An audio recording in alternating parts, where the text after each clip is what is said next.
something bad to us, we are going to do things to you that have never been done before.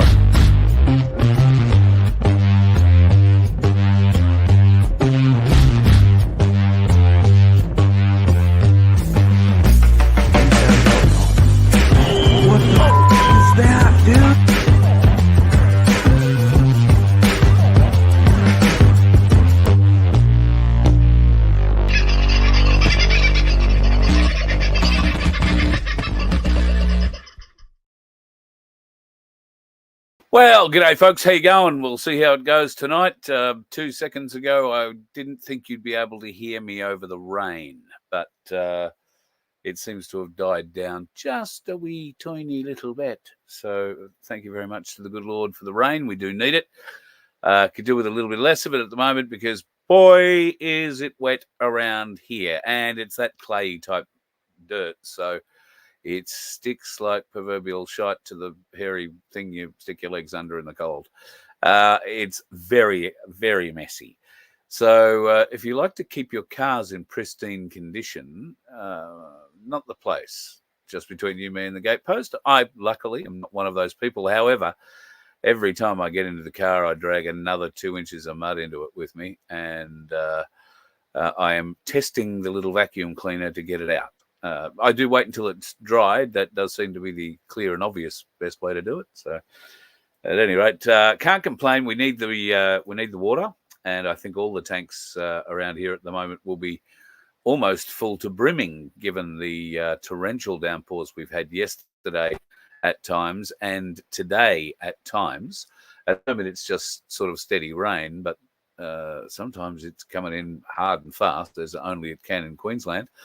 And we're expecting probably the worst of it tomorrow. So if you are in the southeast corner of Queensland, batten down the hatches. I think pretty much the whole east coast. I don't think we're in danger of floods in the river systems at the moment. At least I'm unaware if there is any of that sort of going on. I might see if I can't have a look before the end of the show and see what pops up. Who was in first? Timmy Wilson. Nice to have you in, brother. And fingers crossed, mate, all the good work that's been going on and continues to go on gets done by the end of September. For those that don't know, Tim has had to do some pretty significant repairs to his fifth wheeler. For a variety of reasons, which we won't go into, but it's taken a little while, but by the sounds of it, he's getting into it. So, mate, great stuff. Look forward to when you can get it back on the road. And who knows, you might be able to join up with the small crew that looks like might be tagging along. Some people coming north, some people going south, and there might be some people going north and south. So we shall wait and see how that plays out. But I think Harm's coming back up to far north Queensland. And then he has plans, and I think is already booked, for the My Place event happening in Victoria, the My Place Campout, November 29 to December 2nd. So he'll probably make his way back down the road down that way like I will, with a few stops in between. So there's also another couple from Hervey Bay or that general area who are going to link up with us and come south. And if you are keen on doing that as well, I can tell you the plan at this juncture will be to be leaving the Gold Coast around the 22nd of November. So if you can get to here, or we have an opportunity to go down the inland route going down and coming back, we might, if you are feeling the urge to come back with me as well, we might go to the Donkey Sanctuary and spend a day or two there. I've got to tell you, there's nothing quite like hanging around with Sandy and Baz and 300 donkeys. They have a whole, there's a whole medical area for them, and then there's just the paddocks that they can play in. They're over 300 acres to go playing in at different times. And when you hear why this donkey sanctuary needs to be kept going, it needs the support that we can give it, and everybody that you know can give it. One of the most horrible things that goes on with donkeys is they are prized for a layer of, I think it's fat, and their blood. And that layer of fat is just under the skin. And of course, the donkey has to be skun to get to that layer of fat. Apparently, you get the best results from that layer of fat if the donkey is skun alive. So that's what happens to abandoned donkeys. And it happens here in Australia. Hence the need for a sanctuary, and the reason that the sanctuary's location is kept pretty quiet, because nobody wants trucks turning up in the middle of the night disappearing off with the herd. That would be a very dangerous and stupid thing to be doing, because I know Baz sleeps with one eye open, and that's usually the one staring down a scope. So I'd be very careful if I was wandering onto that property late at night. But that being said, there are people out there, thieving bastards, who will use them, do what they need to do. Well, thankfully, there are people like Sandy and Baz, and they will do whatever they can do to save donkeys. And they travel pretty much the eastern seaboard, Queensland, New South Wales, Victoria. They have travelled to South Australia in the past. And when they arrive, they find they're going to save one donkey and discover there's two. Quite often, there are multiple donkeys on properties because they do like that herd mentality, and there's usually two. They tend to couple up for life, donkeys. So if you've got a couple, then it's best to keep them together. So this new float that we were trying to raise some money for last week is so important. And that I've since spoken to Sandy and Baz about all of that, because I'll be honest, I had no idea floats were so expensive. However, there are a couple of little things that do need to be modified for their needs, and barriers around, because the animals that they pick up are different sizes at times, and they could potentially pick up and carry up to 4 donkeys at any one time, depending on their size, I guess. So there were some modifications and such that needed to be made around that, and we are continuing to try and find a company that might be interested in helping us in some way, shape or form achieve a goal of a new, very safe, effective, very Australian-made float for the Donkey Sanctuary. The Good Samaritan Donkey Sanctuary is the only one in Australia, as far as I am aware. And because the donkey was one of the Queen's, if not the Queen's, favourite equine animal, she didn't mind betting on the horses, but she really loved donkeys. And she was the patron of the, I want to say, the Royal Donkey Society or similar. The Queen and Sandy's mum actually had a relationship when she fired up the sanctuary as well. So, because obviously the Queen liked donkeys, and I'm not sure that that association continued beyond the passing of Sandy's mum, but just an interesting little footnote for it. So if you can help at all, the GoFundMe page I put up the other night, I don't think I've got it here sitting close handy in front of me, to GoFundMe and type in Donkey Sanctuary, and you might find something along those lines there for it. I think we raised a few $100s the other night, so thank you to everybody who chipped in a little bit. And if this is the first time you're hearing about it, folks, then please go and have a bit of a look, because like I say, the costs for one of these floats is absolutely staggering. Really surprised at just how expensive they are. But it does come down to being able to keep the animals safe. Bearing in mind, you can be towing quite a few ton, and you don't want the animals able to move around that much. Shifting weight while you're towing something is never nice. So that and a few other little things that will just keep the animals that little bit safer. I've just posted up the link now to the GoFundMe page. So if you would like to go and have a look, I've just posted that into the main chat. All right. There were a couple of other things I started here. What a lovely mud up to our... sorry, Sandra. Yes, lovely mud up to the eyeballs sort of day. Absolutely 100%. I misspent youth. I was roller skating, but roller skating. Those skills came back to me today while I was opening gates and closing gates. The clay here is diabolically slippery. And we have a number of gates to go through open and close on your way in and out. And ordinarily, there is absolutely no problem. But one gate today, I found both ends of it were desperately trying to help me dislocate a knee. Ice skating my way, rollerblading, whatever you want to call it, and leaving huge, great skid marks. Like, I was pretty proud. I managed to stay on my feet, and there were better portion of over 2 meter slide marks where I'd slid down this bit of... Anyway, enough for that. Keen, what are you keen about, Tim? Very keen to see how the countries that fully support the US pushing for World War III and the leaders of those countries don't have the support of the people who they are supposed to represent. Did you get that right?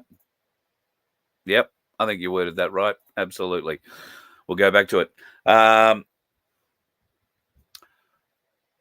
More to the point, Tim, what are the people in those countries going to do about it if they do not support the government supporting the US starting World War III? And do you think it will be the US that starts World War III, or will it be Israel? Or will the blame be apportioned to Iran?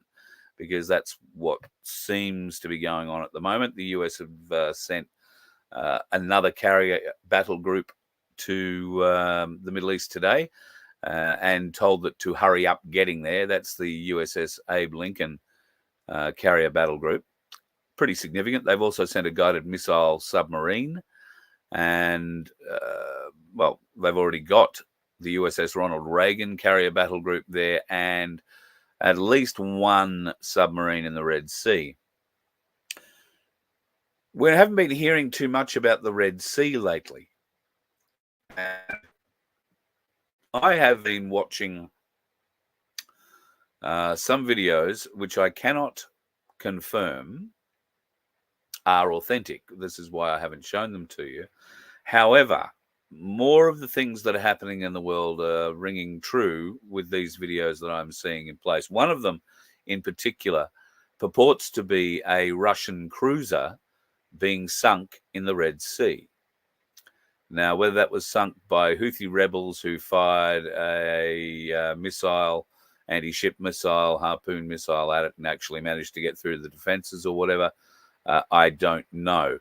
But it seems quite surprising that we haven't heard or seen much reaction from Putin out of it. So I would be a little unsure as to exactly how true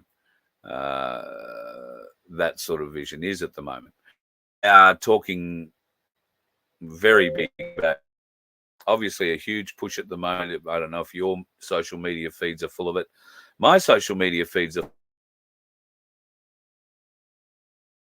dropping bombs on Russians. I'm getting a lot of body camera footage from Ukrainian soldiers charging through the lines, sort of thing, and through the trenches. I don't know why, because I'm not looking for that sort of stuff on my social media at all, but obviously somewhere in the algorithms it's pinged me for it. Are you seeing that? I'm also seeing a lot of other interesting, weird content. Now, last night, I want to say, because I'm not very au fait with reels and shorts and, all that sort of stuff, but last night I was flicking through a reel or a short or whatever, and I don't know, about 4 different very attractive ladies came up at different times of the day while I was flicking.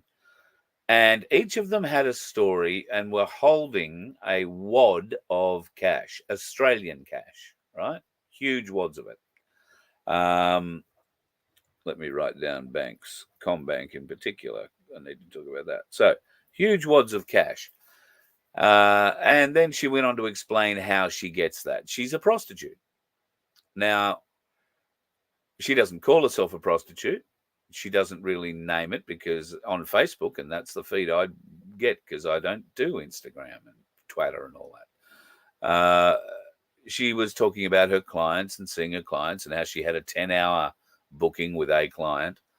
And they paid money up front for the deposit and here's the rest of it sort of thing. And they counted all out and she's got making $16,000 a day kind of thing.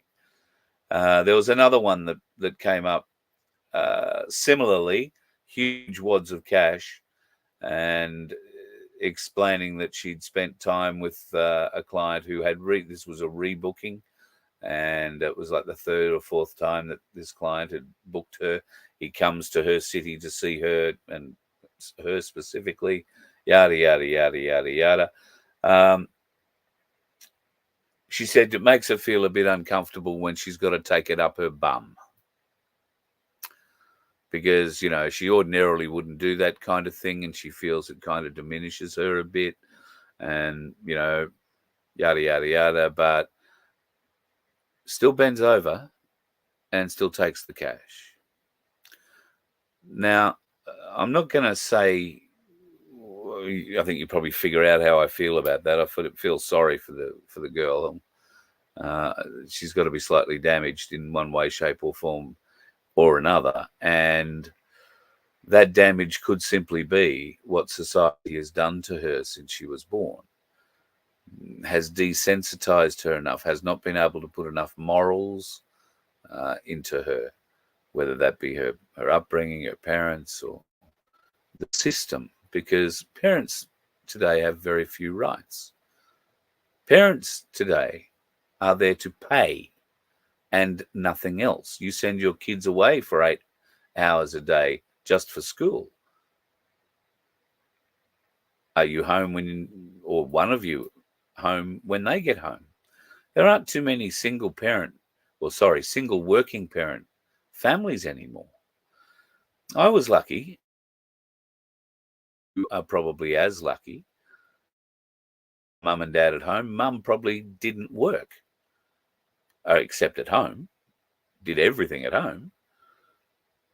I was very lucky that was my existence. I mean, if Mum wasn't home for whatever reason when I got home from school and she wanted me to do something, there'd be a note on the table explaining what had to be done and 3 or 4 jelly babies as a bribe to make sure I did it.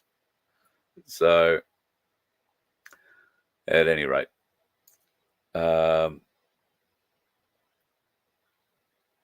I'll move on to another topic.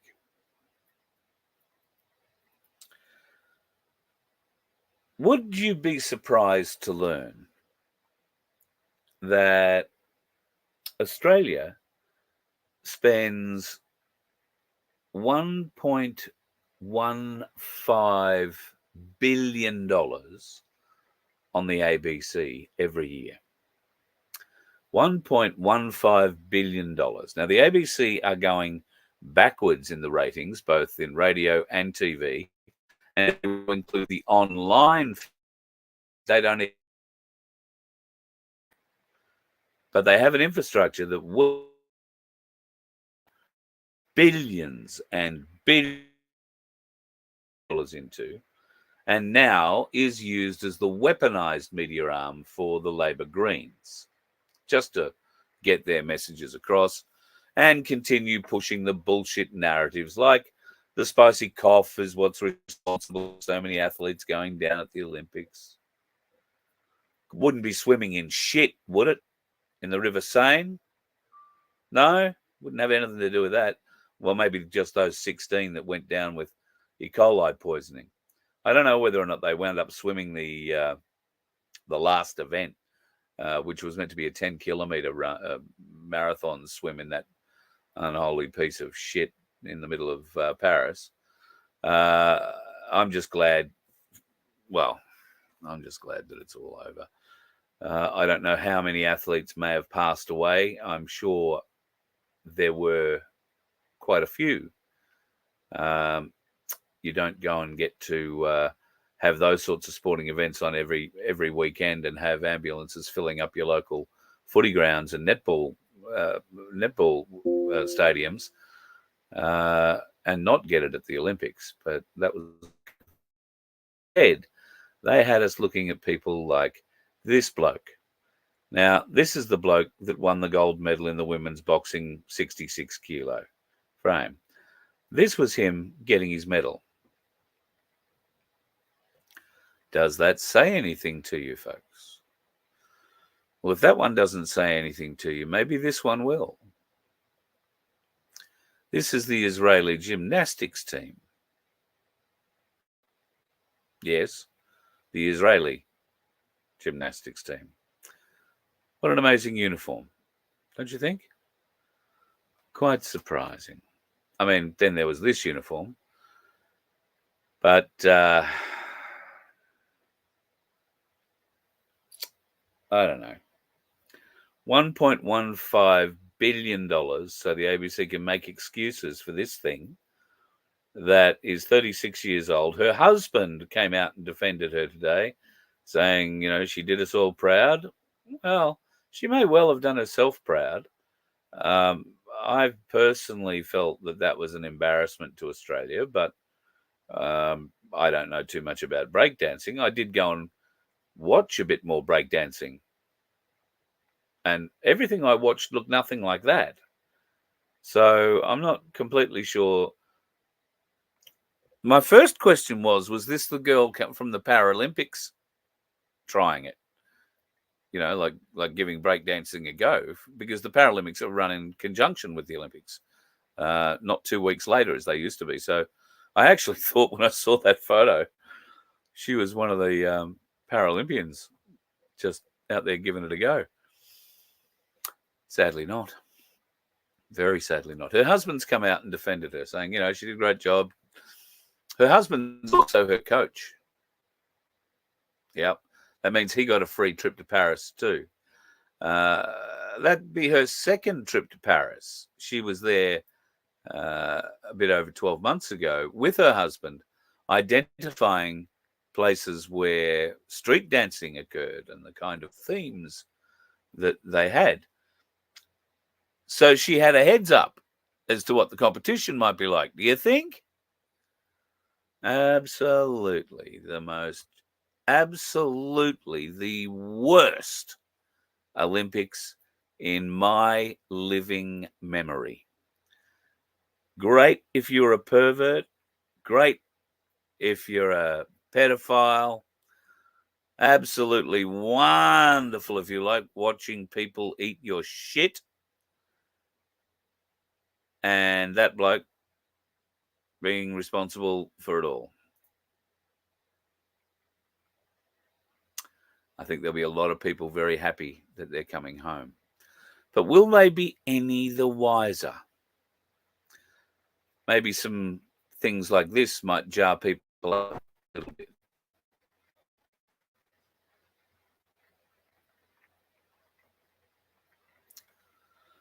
Now, I would vouch for whoever has written that. I have had not a dead body, an unconscious body, had to lift and move an unconscious body. And we had a tarpaulin or a sheet to do it with. And I can tell you, you can't do it with your fingertips. Not even for a light one. They just, didn't work. So observation skills, that's something we have all got to start re-employing, because I know many of us have been employing them and maybe have gone into a bit of a cycle of lull at the moment, because let's face it, it has been a bit of a taxing war on us. While the normies out there thinking the war is just coming, it's been going for years. And sadly, I don't see much of an end to it anytime soon, although they are pushing this whole Middle East thing at the moment. That obviously will be the trigger, but I have a sneaking suspicion China are going to play a role in the background of this too. Could that be with Taiwan, or could that be something further afield? There is some talk, because they could take Taiwan in a day or in an hour. It wouldn't be a problem. America is going to be caught up with 2 carrier battle groups in the Middle East. The Chinese have the Russians to look after their back, so to speak. And the Chinese have a fleet, the People's Army Navy, that is absolutely huge and armed to the teeth. So what if they decided to come into the South Pacific? What if they decided to take up residence in those ports they've helped build, or they've bribed corrupt South Pacific Island leaders into taking? Well, one of those South Pacific Island leaders is the guy from New Guinea. And the people of Bougainville are actively negotiating with the Chinese. Now, of course, the Chinese are very interested in Bougainville. For what reason? Well, could it be the old mine, you think? Possibly. What did they pull out of that? Gold and copper, if memory serves. I haven't looked into it recently. I'm pretty sure it was gold and copper. They shut the mine down. It wasn't just a function of the price of copper and gold at the time and how much it was costing them to get it out of the ground.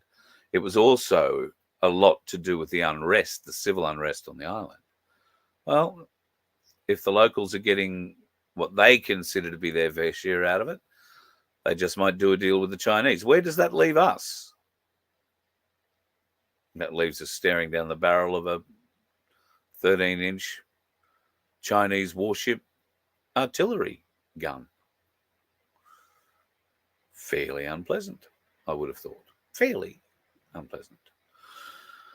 Speaking of unpleasant, a lot of people are saying there are some weird people sitting in the audience at Kamala Harris's shows, and it looks a bit like an AI fracture. Now, this is what tends to happen with AI if you're trying to do crowds and all this kind of stuff. Apparently, I have not any skills in that area.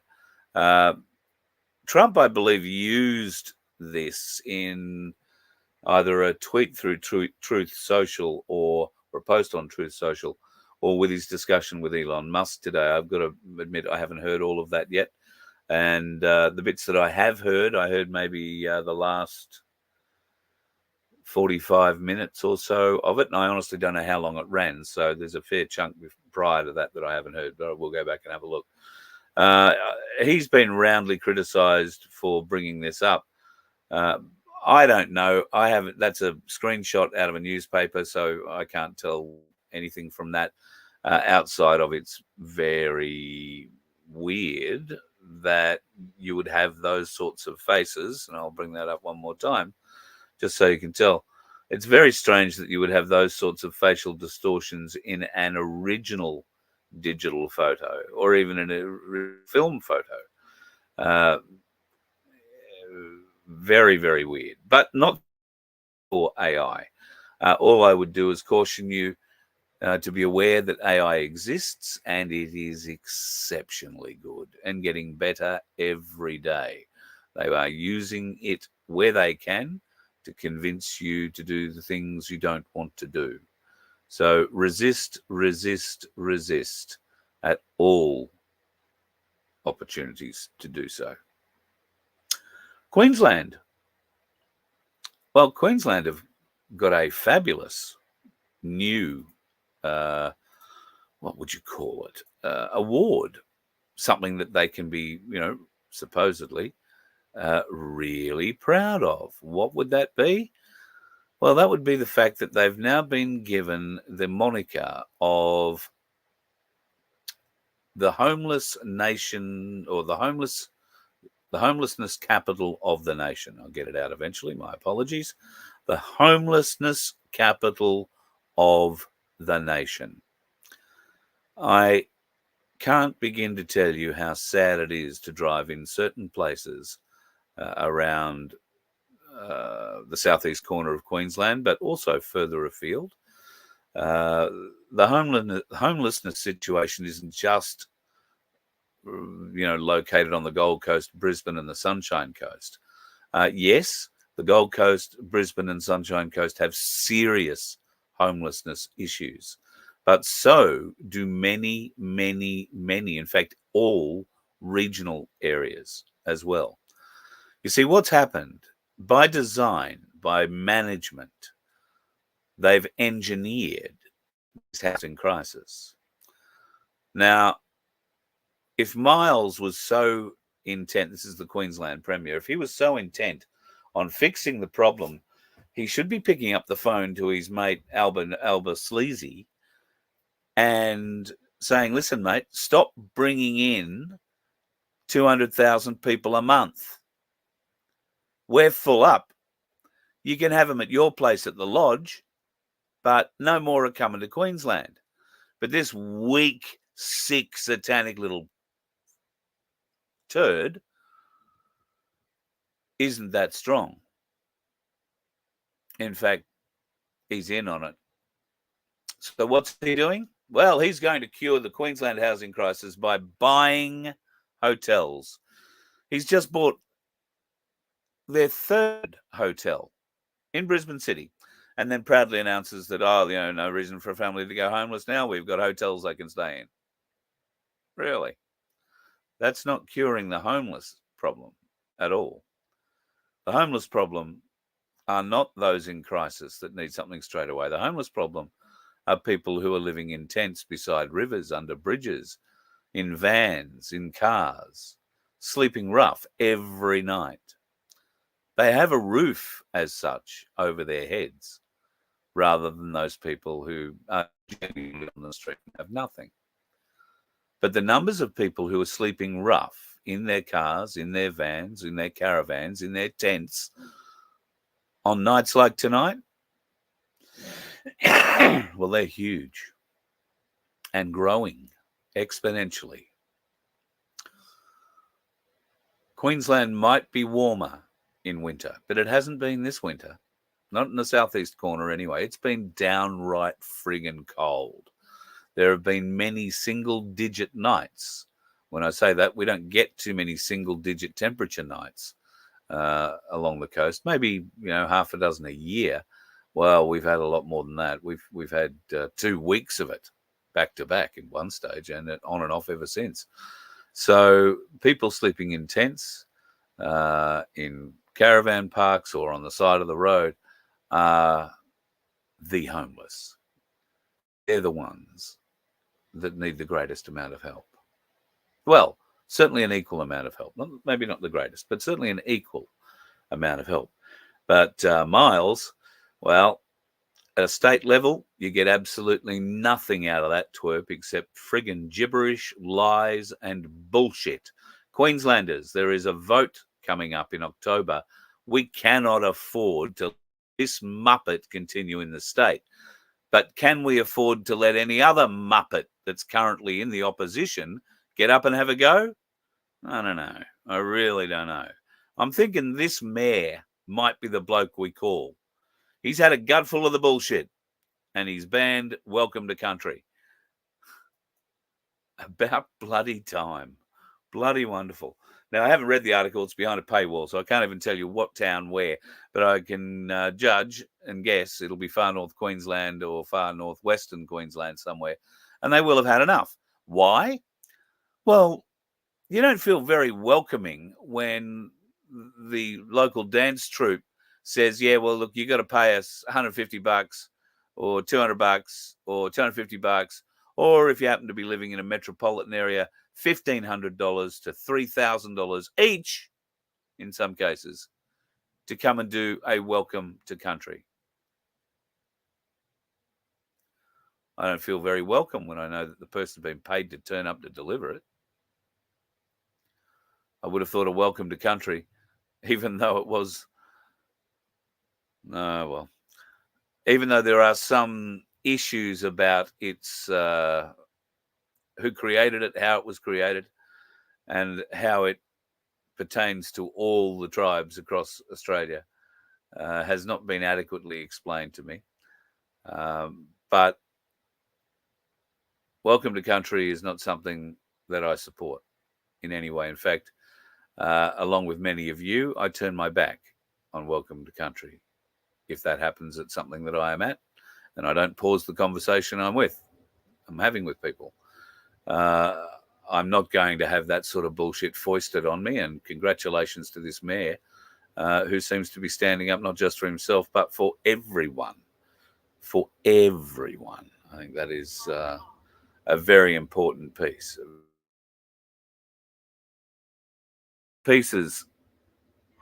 Sorry, I've just got to turn my speaker back on so I can hear when this thing finishes. I'm going to play you a piece now, which many of you may well have seen.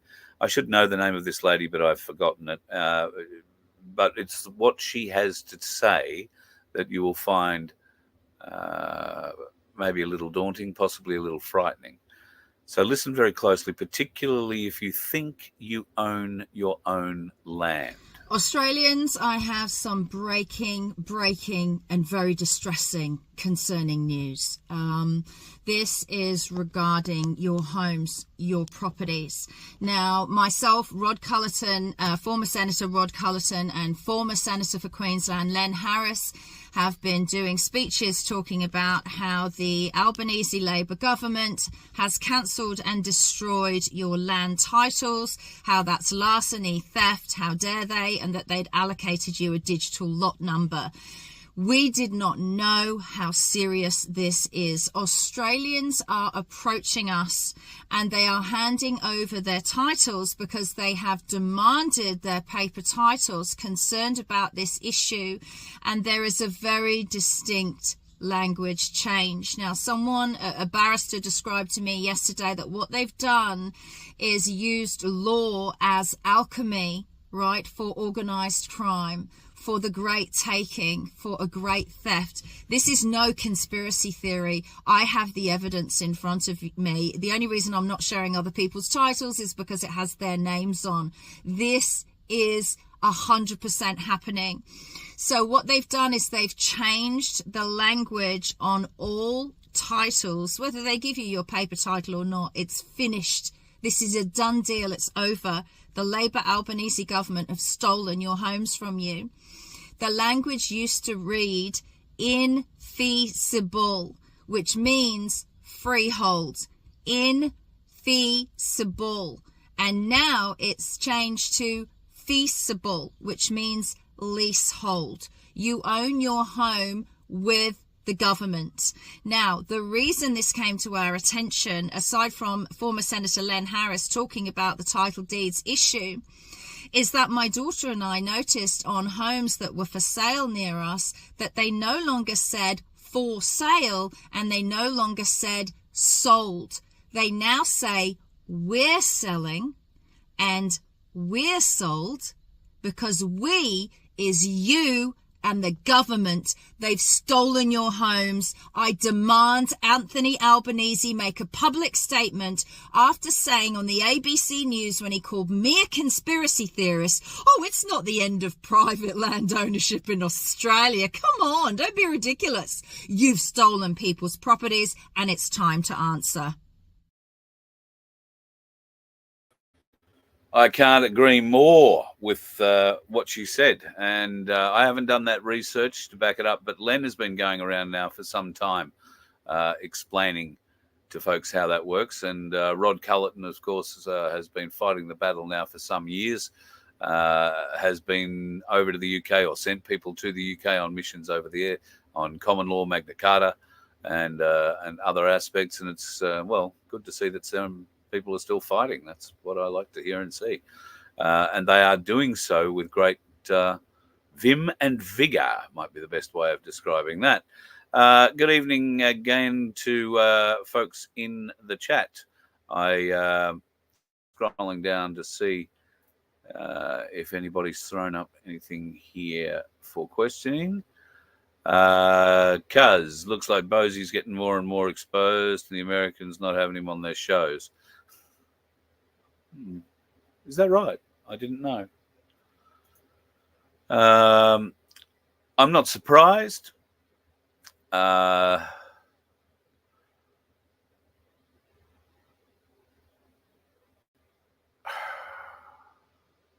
Watch this space. That's all I'll say about that at the moment. Watch this space. Many sad things, I think, are going to come out. Possibly sooner rather than later. But I did say the floodgates were going to open, and that it was possible to make sure that those floodgates didn't open. And that wasn't through the application of bribing someone to stay quiet. But it did require a bit of humility. And I don't know that there is any of that in the aforementioned retired Lieutenant Colonel. Just scrolling down, I must have got to the donkey part of the chat. Hello to Beck Freedom, who was, I don't know if she still is in the chat. Hello, Beck. How are you, darling? I hope things are going well. I watch stuff you put up, well, practically every day. And if you haven't made Beck Freedom a friend of yours on Facebook, folks, go and do it. She's also on Telegram and a few other bits and pieces. And you'll find her on Guru's show occasionally, popping up there too. I had a bit of a chat with him last week. We are talking about a few possible things for the future. So watch this space. We'll see what comes out there. Would like to see a bit more of Guru. He's a good man. And I don't think he was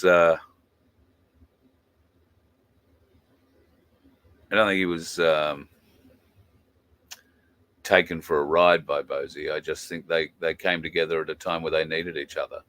And they stayed together, which is fine, great, wonderful. The brotherhood that Bosie claimed that he had with Dave for so many years, since Canberra, shoulder to shoulder. And I think the quote is, the only bloke in this freedom movement I trust is Dave Graham. And then what happens? The first sign of some questioning from his, the only bloke he trusts in the movement, Dave Graham, he turns on him like a rabid dog. It's bewildering, concerning, confronting, I think. So I'm not surprised Americans have finally become aware of that. Now, I'm not saying that Dave has been over there white-anting, but Dave was effectively locked out of America by Bosie, who got to them before Dave could get to them and say, hey, here's what's going on, because he gave Bosie the benefit of the doubt.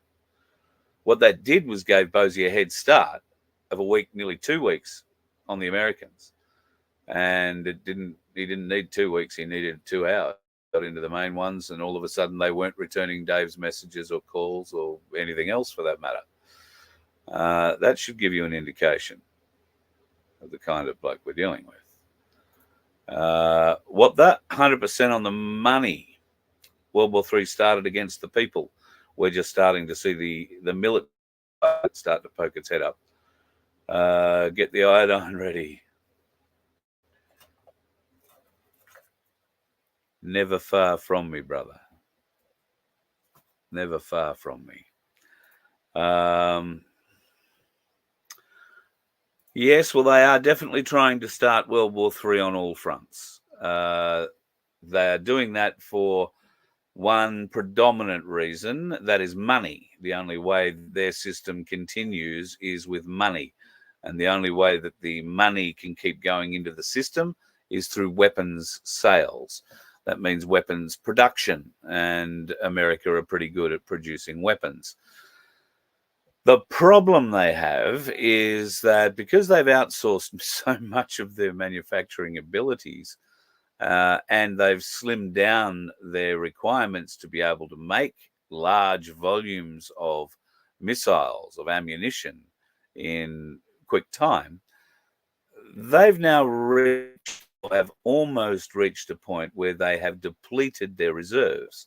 Now, bear in mind, the US still have, well, until recently, had missiles dating back to production dates of the 1980s. Why? Well, because they built them all, but they had no one to fire them at. So what do you do with them? Well, you don't decommission them. You just store them, because you never know. A war might come one day, and who cares what you're throwing at them? As long as it blows up and, does the damage, it'll do the job. Certainly, a lot of the older weapons would be made obsolete by new technology to protect, those areas. But a lot of them will get through as well. You got to bear in mind that the military types and minds behind this way of thinking are the same types of minds that came up with the carpet bombing of Dresden and the Blitz on London. So they're on both sides. Have absolutely no doubt about that. And with our defence budget this year at $55.5 billion, you would think we might be seeing some sort of return on investment outside of exercises here in Australia and running off to go and fight some other bastard's war somewhere. But oh no, our $55.5 or $55.7 billion defence budget is not being wasted in any way, shape or form. And if you believe that, I got a bridge in Sydney to say it. But if you thought, and I would have thought it reasonable to believe that the Australian Defence Force budget would be the most expensive item that we have on our budgetary list, if you get what I mean. If we're spending $1.15 billion on the ABC, and we're spending $55.7 billion on defence, what would be the next item, the largest item, or would defence be the largest item? Most countries, the defence budget is the highest budget in the country. But not here. Here in Australia, the highest budgeted amount for any department in the country is $62 billion and rising. In fact, that number could be out of date by a couple of billion already. What department handles a $64+ billion budget? Well, that would be the NDIS budget. We fund our handicapped better than we fund our military. Now, I would argue that the handicapped should be able to enjoy their lives as best as is humanly possible. I would also argue that some of the providers of services, some of the plan managers, are seriously corrupt individuals. If you happen to be in this business, and if you are in any way, shape or form looking after somebody else's budget, or working with a budget plan, or you are the budget planner, and you are making excessive rorting claims, that time is rapidly going to come to an end. It is unsustainable for this country to be forking out not just a little bit, but $8 to $10 billion a year more for these services being provided.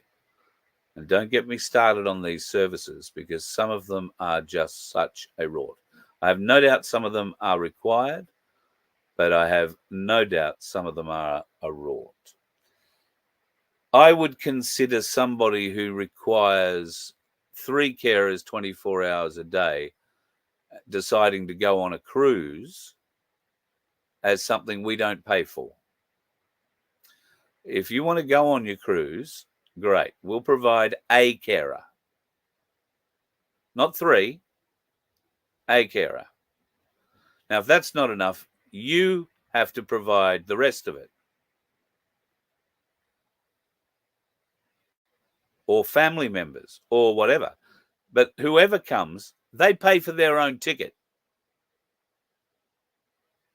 The public doesn't fund one person to go on a holiday and pay for 4. And that is precisely what's happening now. Oh, it's only a 3-day cruise. Well, it might only be a 3-day cruise. But at $1,000 each, that's a day, probably more actually, because it's 24-hour day, 7-day a week. So you'd be making more than $1,000 a day. The system is being rorted, robbed.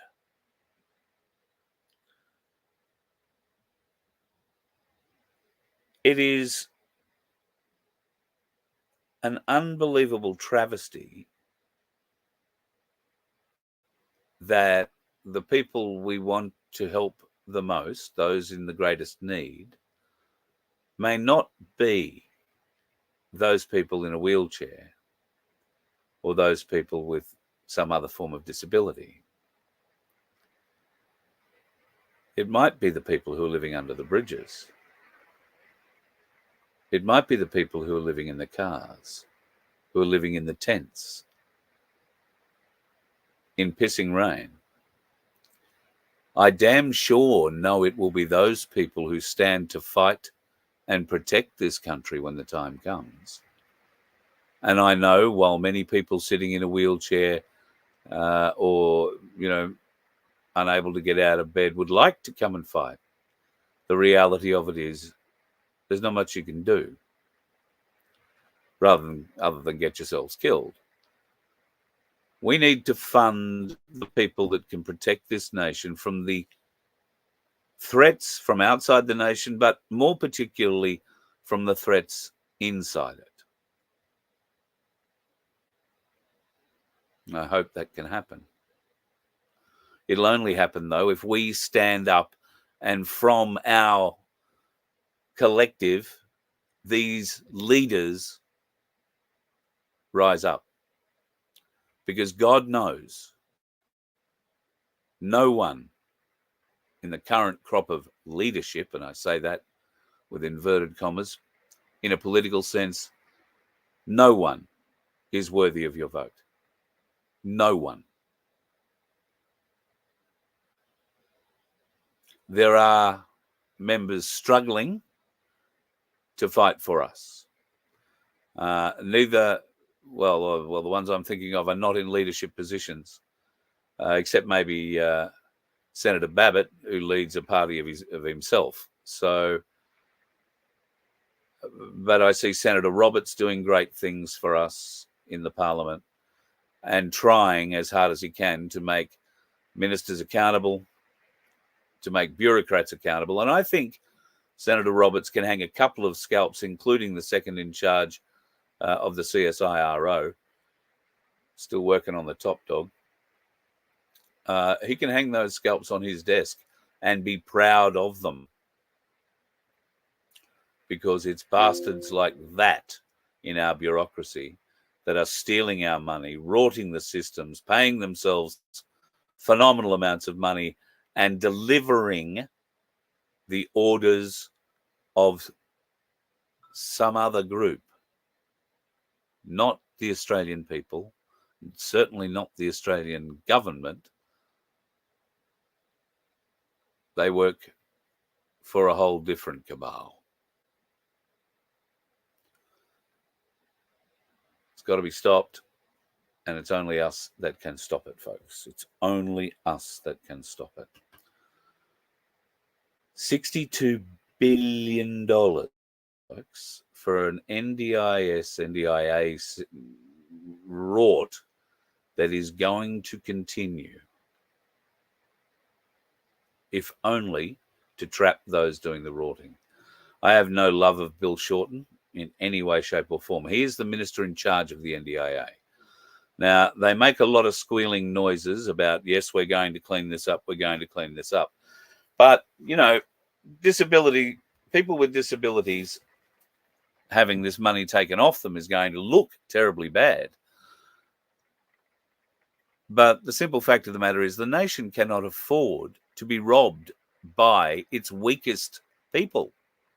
And I say that with the utmost respect to anybody suffering a disability. But the fact of the matter is, we will look after you. You cannot, on your best day, look after us. Therefore, the support services need to go where they need to go, be that defence, be that health. And yes, I admit and agree that those on a disability support should be able to go out, should be able to go out and have days out, should be able to go out and ride horses or go to the beach or climb a mountain if you're capable. But we have service providers out there who say, yes, you can climb a mountain, Carl. No, you don't have to get out of the wheelchair. We'll get a crane in and you can touch the rock every 10 or 15 feet as the crane brings you up the side. No, that's no trouble at all. And my husband, he knows a bit about that sort of thing. In fact, we happen to have a crane, so we might be able to use that, might make it a bit cheaper. And what do? They write up a full day and a half of crane hire and this, that, and the other bloody thing. And if you've ever had to hire a crane for a day, you'll know just how expensive that little jaunt can be, because they start charging you from the moment they scratch their balls at the office thinking about coming to the job. And they pack everything up and they get paid for that. And then they get in their vehicle that only travels at best 80 kilometres an hour if you're lucky, drive it to the site, and then do the job, bugger eyes around, and get back. And once they get back to the yard, that's when they stop charging you. So cranes, very expensive. But yes, we can do that, because we'll just put that in as part of your requirement. This month, next month, the month after. Folks, if I figures that I'm aware of, managers and service providers, $80,000 for a weekend, 2 nights away. $80,000. And that's a cheap one. This rorting has to end. And if you are part of it, folks, I urge you, back away very carefully now.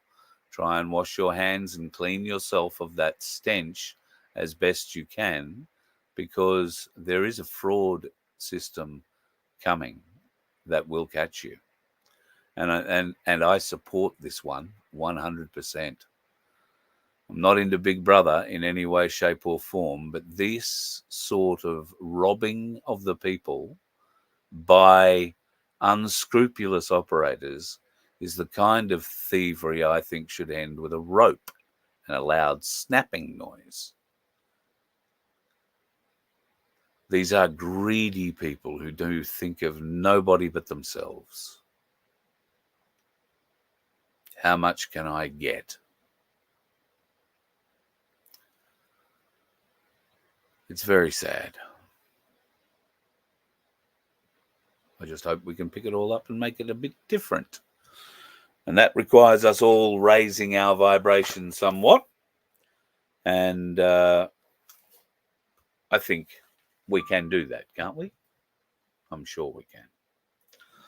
Now, folks, I don't know whether or not you are a friend of mine on Facebook or not, but if you're not, and you're not part of the Telegram channels or anything like that, you may not have seen, I took some photos the other night. Now, this was the last night I was able to see the moon, but I'm so enamored with the photos that I thought I'd show them to you to see what you think. And maybe we can turn a couple of these photos into something for our merch. I don't know if Vince is in the chat tonight, but might be possible to put this sort of stuff on cups and, you know, other bits and pieces. That'll give you a bit of an idea. And then I thought, no, I want to get a bit closer than that. So I got a bit closer. And then I thought, no, I reckon I can still get closer. And so I got a bit closer. I'm absolutely staggered at the ability of this camera to take such a good photo of the moon at such a great distance. So I thought maybe something like this could work on a mug, like a coffee mug or something like stubby holder. And rest assured, folks, I'm going to be taking a lot more moon images. I've had a bit of a thing with the moon all my life, and I've never had a camera or a telescope that could get me this close. So rest assured, in the coming days, weeks, and months, you're likely to see some what I would term semi-creative camera artistry from me. We'll see what can happen. I think the next full moon is the 19th of August. So provided it's not cloudy and persistently raining, I will be out there taking some photos and trying to get life, the universe, and everything happening with that. And if they're any good and you want them, I'll make them available. So you want to do something with them, you can do something with them. I have no problems with that. I've proved the moon to be an orb and that it's not a reflection. Well,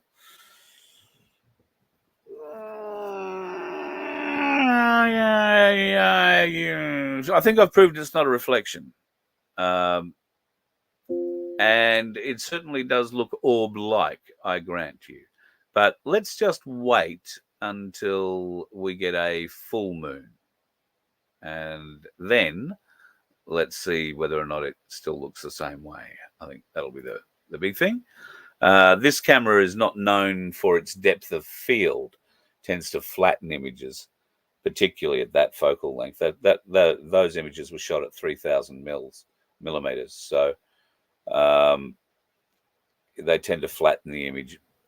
You don't get that depth of field that you do with a DSLR or a good lens. But I'm afraid I can't afford the $15,000 lens, baseball bat sized lens that you need for that sort of thing. So we get what we get, and I got to say I'm pretty happy. Daniel, I like what you're saying there. The moon is a plug for the bottle we are in. How very interesting.